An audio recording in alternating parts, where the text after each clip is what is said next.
কষে দেখি 11.2 না 11.1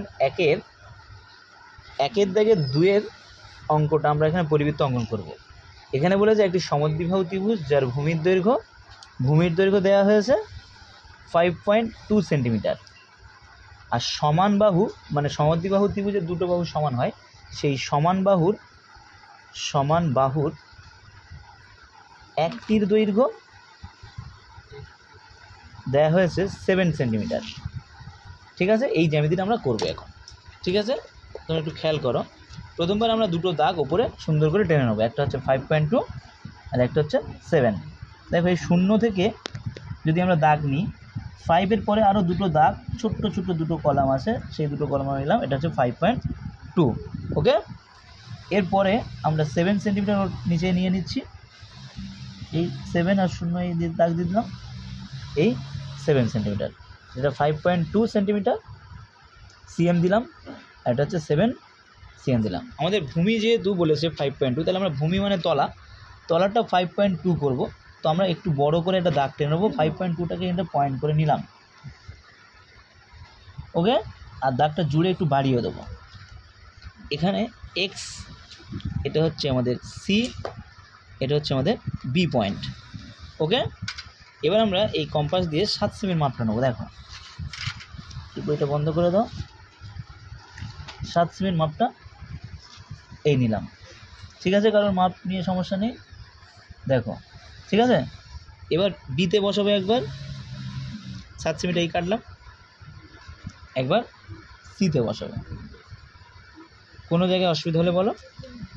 এই পয়েন্ট আমরা ড্র করব, এখানে নাম দেবো এ। কি নাম দিলাম? এ। এবি আর এসি যুক্ত করব, এবি আর এই এসি যুক্ত করলাম। এই ত্রিভুজটার নাম কি ত্রিভুজ? সমদ্বিবাহু ত্রিভুজ।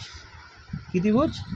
সমদ্বিবাহু ত্রিভুজ। ওকে, এবার আমরা যে কোনো দুটো বাহু সমদ্বিখণ্ডিত করব, যে কোনো দুটো বাহু কী করব? সমদ্বিখণ্ডিত করব।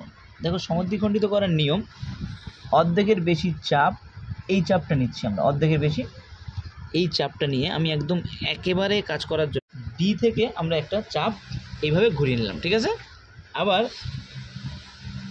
সিতে বসিয়ে ওই চাপটা এই কাটলাম আর এই কাটলাম। ওকে, আবার এতে বসিয়ে সেম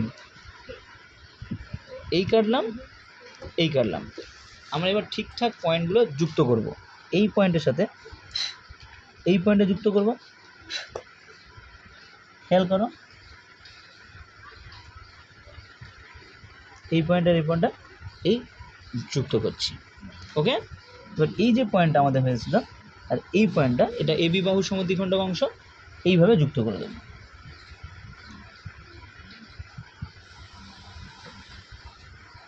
ঠিক আছে, এখানে একটা পয়েন্ট পেয়েছি, এই পয়েন্টের নাম ও, পয়েন্টের নাম দিলাম আমরা ও। ওবিটা ডট লাইন দিয়ে জুড়ে দেব, ওবিটা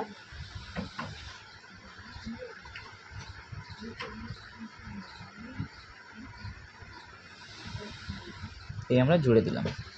ওকে, এবার ওবির মাপটা নেব। দেখো ওবির মাপটা আমরা নিচ্ছি, এই নিলাম, নিয়ে ওতে বসিয়ে একটা বৃত্ত করে নেব। ঠিক আছে, এখানে সামান্য ছেড়ে গিয়েছে,